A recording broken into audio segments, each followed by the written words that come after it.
तो दोस्तों, स्वागत है आपका अपना YouTube channel BK mini classes पर। दोस्तों, आज के हम इस वीडियो में आप लोग को बायोलॉजी से लगभग 100 प्रश्न बताएंगे जो सभी के सभी बहुत ही महत्वपूर्ण है। तो आइए एक एक करके लगभग हम लोग 100 प्रश्न देखेंगे। अगर ये वीडियो आप लोग को अच्छा लगेगा तो प्लीज़ हमारे चैनल को सब्सक्राइब कर लीजिएगा और लाइक करना ना भूलिएगा। तो आइए देखते हैं। यहाँ पे पहला प्रश्न दिया हुआ है कि शरीर की सबसे बड़ी ग्रंथि कौन है। लार ग्रंथि है, थायराइड है, यकृत है, आमाशय है। तो याद रखना है, शरीर की सबसे बड़ी ग्रंथि है जो यकृत है। नेक्स्ट उसके बाद हम लोग देखेंगे यहाँ पे 2 नंबर प्रश्न कि मनुष्य में मादा जनन अंग से किस हार्मोन का स्त्राव होता है।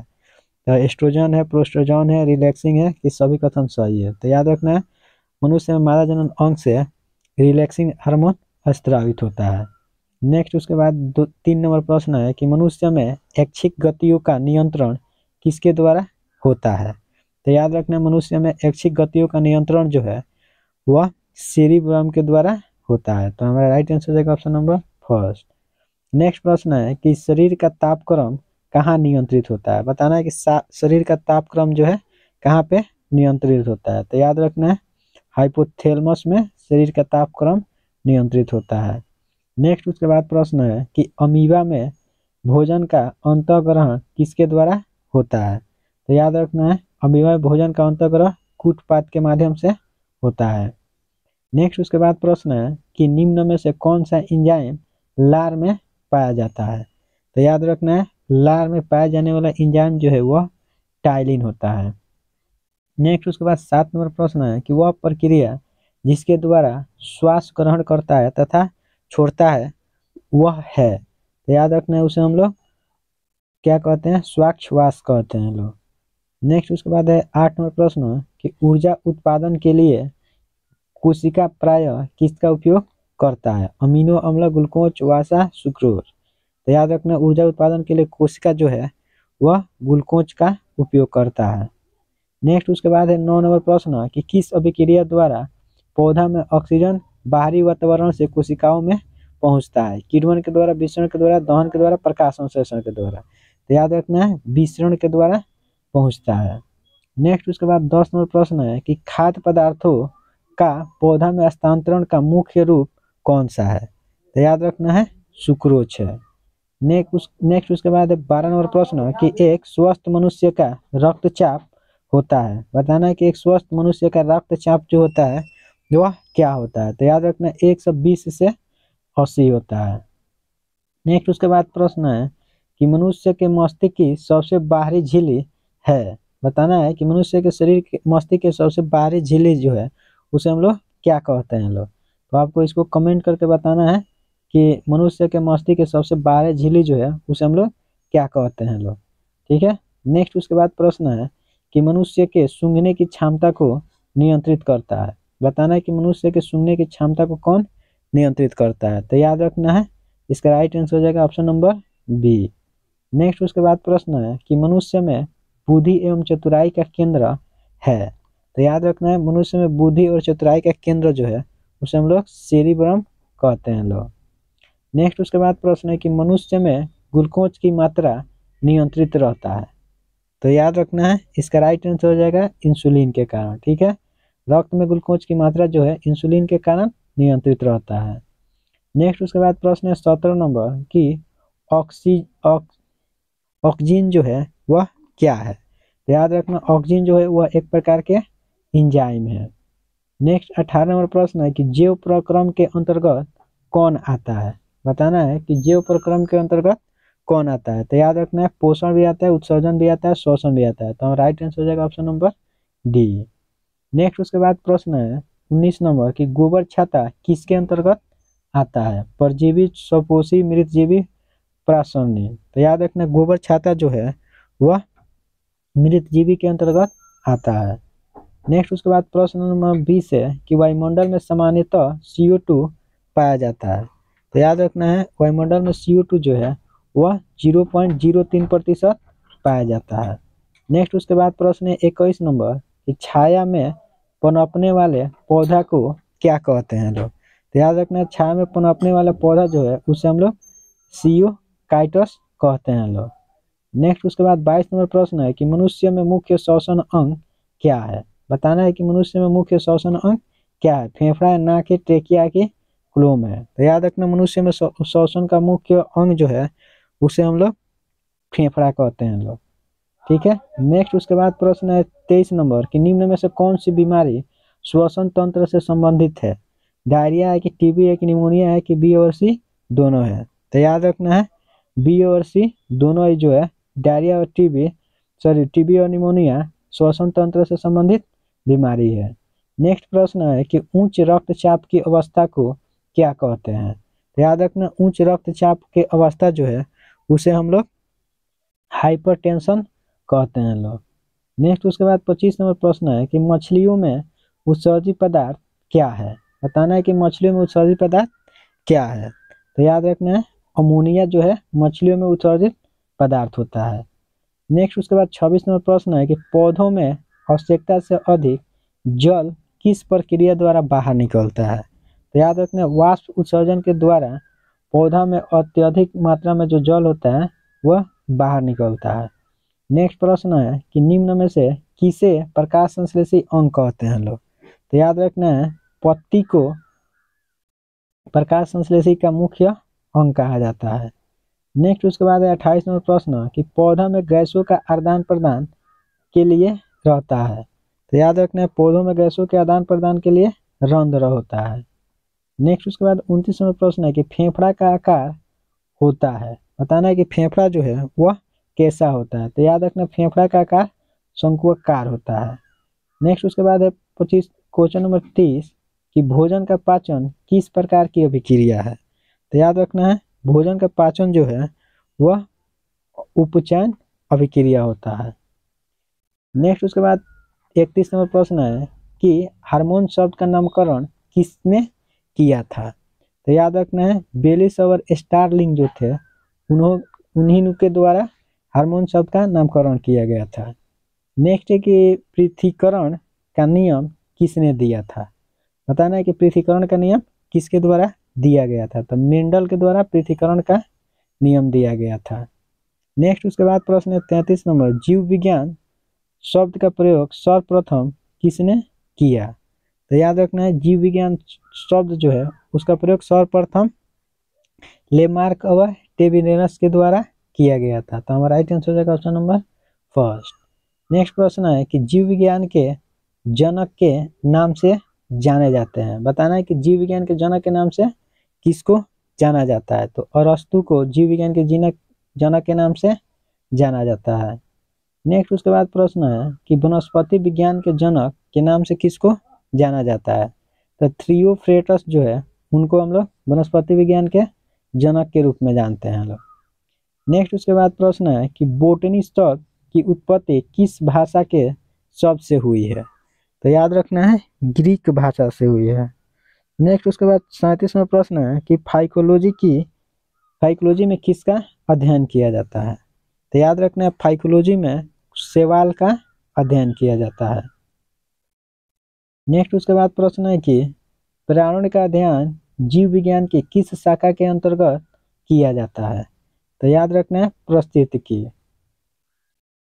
नेक्स्ट उसके बाद हम लोग देखेंगे 39वां प्रश्न कि डेंड्रोलॉजी का संबंध है। बताना है कि डेंड्रोलॉजी जो है उसका संबंध क्या चीज से है। तो याद रखना है झाड़ियों के अध्ययन के हम लोग डेंड्रोलॉजी कहते हैं लोग।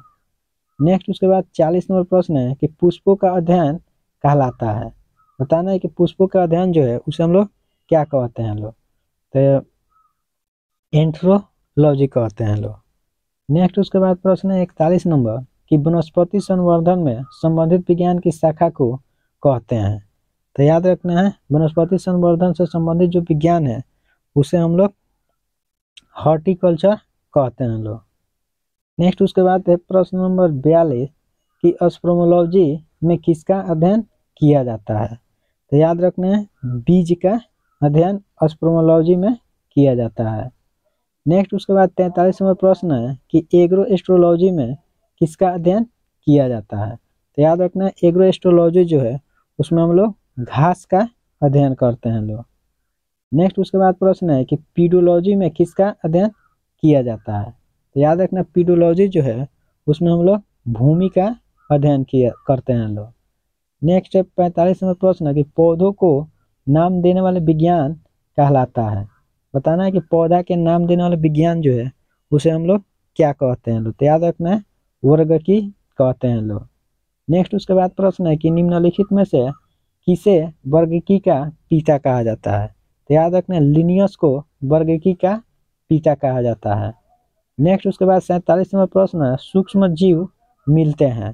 तो याद रखना सूक्ष्म जीव जो है रेतीली मिट्टी में भी, लवणयुक्त पानी में भी, दलदल भूमि में, सभी में मिलते हैं। नेक्स्ट उसके बाद 48 नंबर प्रश्न है कि विषाणु वृद्धि करता है। बताना है कि विषाणु जो है वह किस में वृद्धि करता है। तो जीवित कोशिका में विषाणु जो होता है वृद्धि करता है। नेक्स्ट 49 नंबर प्रश्न है कि साबूदाना किससे बनाया जाता है। याद रखना साइकस से साबूदाना को बनाया जाता है। नेक्स्ट उसके बाद 50 नंबर प्रश्न है कि फलों का अध्ययन कहलाता है। बताना है कि फलों के अध्ययन को हम लोग क्या कहते हैं। तो याद रखना है फलों के अध्ययन को पोमोलॉजी कहते हैं लोग। नेक्स्ट प्रश्न है कि द्विनाम पद्धति के प्रतिपादक कौन है। तो याद रखना है लिनियस को द्विनाम पद्धति का प्रतिपादक कहते हैं लोग। नेक्स्ट 52 नंबर प्रश्न है कि जीवाणु की खोज सर्वप्रथम किसने किया था। तो लीवेन हॉक ने जीवाणु का खोज किए थे।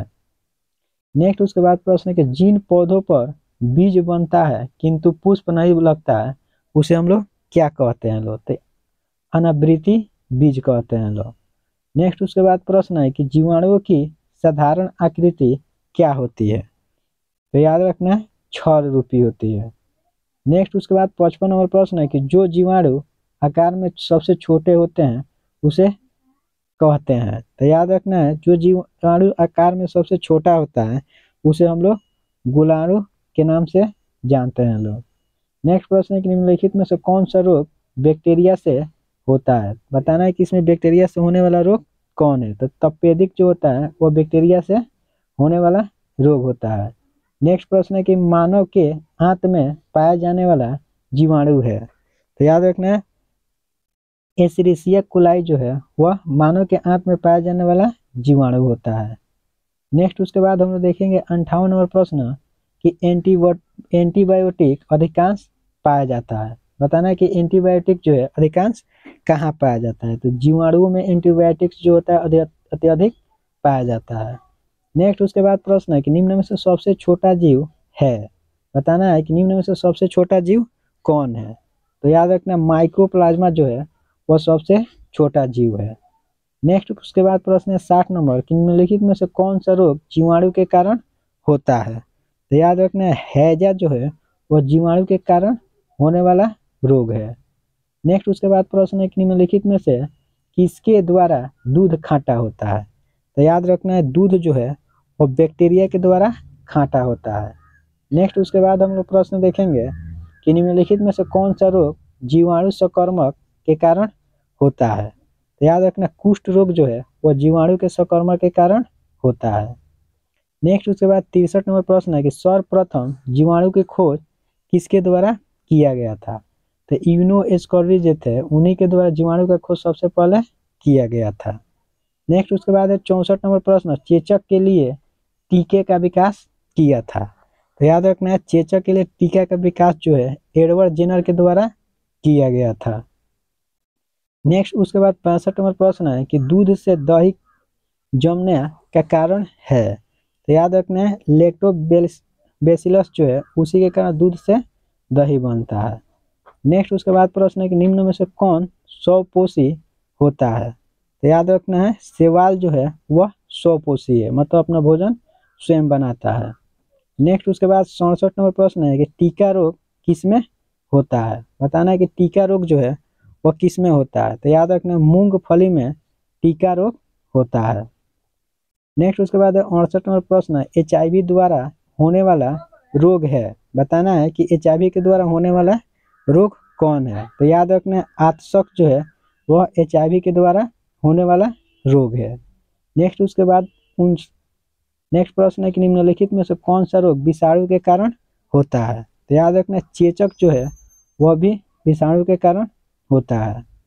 नेक्स्ट है कि किस शैवाल से आयोडीन प्राप्त होता है? तो याद रखना है लेमिनेरिया जो है उसे आयोडीन प्राप्त होता है। नेक्स्ट उसके बाद एक 72 नंबर हम लोग प्रश्न देखेंगे कि निम्नलिखित में से किसमें एंजाइम नहीं होता है?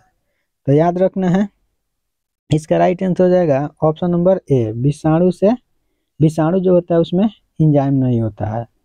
नेक्स्ट उसके बाद है यहाँ पे 73 नंबर की कुत्ता के काटने से जिस विषाणु के द्वारा घात रोग उत्पन्न होता है वह कहलाता है? तो याद रखना है हाइड्रोफोबिया। नेक्स्ट उसके बाद 74 नंबर प्रश्न है कि सार्स क्या है? बताना है कि सार्स जो है वह क्या है? तो याद रखना सार्स एक विषाणु जनित रोग होता है। नेक्स्ट उसके बाद हम देखेंगे यहाँ पे 75 नंबर प्रश्न कि खासरा निम्नलिखित संक्रमण के कारण होता है? बताना है कि खासरा जो है वह किसके संक्रमण के कारण होता है? तो याद रखना है खासरा जो है विषाणु के कारण होने वाला रोग है। नेक्स्ट उसके बाद हम देखेंगे 76 में प्रश्न कि आलू में मोजेक रोग का कारक तत्व है? आलू में मोजेक रोग जो होता है वह किसके कारण होता है? तो विषाणु के कारण आलू में मोजेक रोग होता है। नेक्स्ट उसके बाद हम देखेंगे 77 में प्रश्न कि जंतुओं में होने वाले फुट एंड माउथ रोग किसके कारण उत्पन्न होता है? तो विषाणु के कारण जंतु में फुट एंड माउथ रोग होता है। नेक्स्ट उसके बाद प्रश्न है कि शैवाल की कोशिका भित्ति किसकी बनी होती है? बताना कि शैवाल की कोशिका भित्ति जो है वह क्या चीज का बना होता है? तो याद रखना है सेलुलोज का बना होता है। नेक्स्ट उसके बाद प्रश्न है कि केल्प प्राप्त होता है? बताना है कि केल्प जो है वह क्या चीज से प्राप्त होता है? समुद्री शैवाल से केल्प को प्राप्त किया जाता है। नेक्स्ट उसके बाद हम देखेंगे 80 नंबर प्रश्न कि लाल सागर का लाल रंग किसके उपस्थिति के कारण होता है? बताना है कि लाल सागर का रंग जो है लाल किसके उपस्थिति के कारण होता है? तो शैवाल के कारण लाल सागर जो है लाल दिखाई देता है। नेक्स्ट उसके बाद हम देखेंगे यहाँ पे कि अगर अगर किससे प्राप्त होता है? बताना है कि अगर अगर जो है वह क्या चीज से प्राप्त होता है? तो शैवाल से अगर अगर प्राप्त होता है। यह प्रश्न VVI है। नेक्स्ट प्रश्न है कि वनस्पति विज्ञान की वह शाखा जिसके अंतर्गत कवकों का अध्ययन किया जाता है वह कहलाता है? बताना है कि कवकों का अध्ययन जो है क्या कहलाता है? तो याद रखना कवक के अध्ययन को हम लोग माइकोलॉजी के नाम से जानते हैं लोग। नेक्स्ट उसके बाद प्रश्न है कि कवकों की कोशिका भित्ति किसकी बनी होती है? याद रखना कवकों की कोशिका भित्ति जो है काइटिन और हेमीसेलुलोज का बना होता है। तो हमारा राइट आंसर हो जाएगा ऑप्शन नंबर फर्स्ट। नेक्स्ट उसके बाद प्रश्न है कि सभी कवक सदैव होता है? बताना है कि सभी कवक जो होता है हमेशा कैसा होता है? तो याद रखना है विधिपोषी होता है। नेक्स्ट उसके बाद प्रश्न है कि वृक्ष की छालों पर उगने वाला कवक जो है कहलाता है? बताना है कि वृक्ष की छाल पर उगने वाला जो कवक होता है उसे हम लोग क्या कहते हैं लोग? तो याद रखना है कोर्टिकोलस कहते हैं लोग। नेक्स्ट उसके बाद है कि गोबर पर उगने वाला कवक कहलाता है?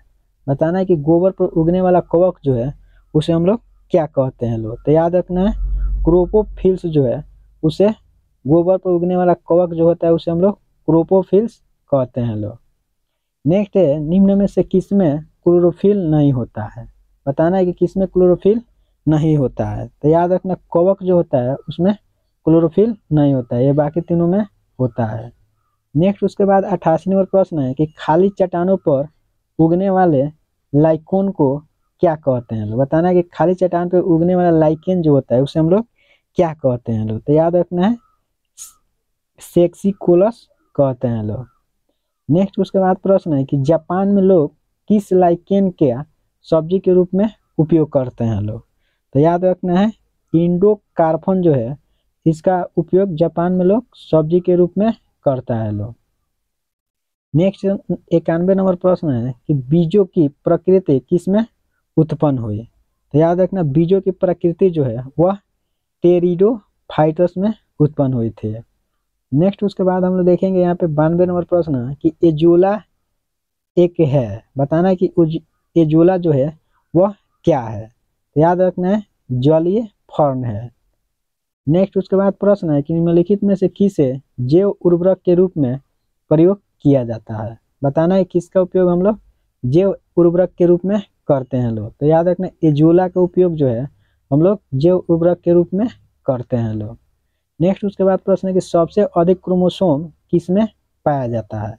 बताना है कि सबसे अधिक क्रोमोसोम जो है वह किसमें पाया जाता है। तो याद रखना है टेरिडोफाइटस जो है उसमें सबसे अधिक मात्रा में क्रोमोसोम पाया जाता है। और आपको बताना है कि मनुष्य में क्रोमोसोम की संख्या कितना होता है। यह कमेंट करके आपको बताना है कि मनुष्य में क्रोमोसोम की संख्या कितना होता है। नेक्स्ट उसके बाद प्रश्न है कि किस वर्ग के पौधा में बीज बनता है परंतु बीज नग्न रूप में पौधे पर लगा रहता है। तो याद रखना है जिम्नोस्पर्म में। नेक्स्ट उसके बाद प्रश्न है कि सिल्वीकल्चर वनस्पति विज्ञान की वह शाखा है जिसमें वर्णन होता है। तो याद रखना है सिल्वीकल्चर में हम लोग शैवालों के संवर्धन का अध्ययन करते हैं लोग। नेक्स्ट उसके बाद प्रश्न है कि प्रोटीन जो कोशिका के भीतर उपयोग किया जाता है किसके द्वारा संश्लेषित होता है। तो याद रखना है मुक्त राइबोसोम के द्वारा होता है। नेक्स्ट उसके बाद 98वां प्रश्न है कि निम्न में बैक्टीरिया से फैलने वाला रोग है। बताना है कि कौन बैक्टीरिया के द्वारा होने वाला रोग है। तो याद रखना चेचक जो होता है वो बैक्टीरिया के द्वारा होने वाला रोग होता है। नेक्स्ट उसके बाद प्रश्न है कि मूलांकुर के अतिरिक्त पौधा के किसी भी भाग से विकसित होने वाले जड़ को कहते हैं। बताना है कि मूलांकुर के अतिरिक्त पौधा के किसी भी भाग से विकसित होने वाला जड़ जो है उसे हम लोग क्या कहते हैं लोग। तो अपस्थानिक मूल कहते हैं लोग। नेक्स्ट उसके बाद हम लोग प्रश्न देखेंगे कि मूलांकुर से विकसित होने वाला जड़ जो है उसे हम लोग क्या कहते हैं लोग।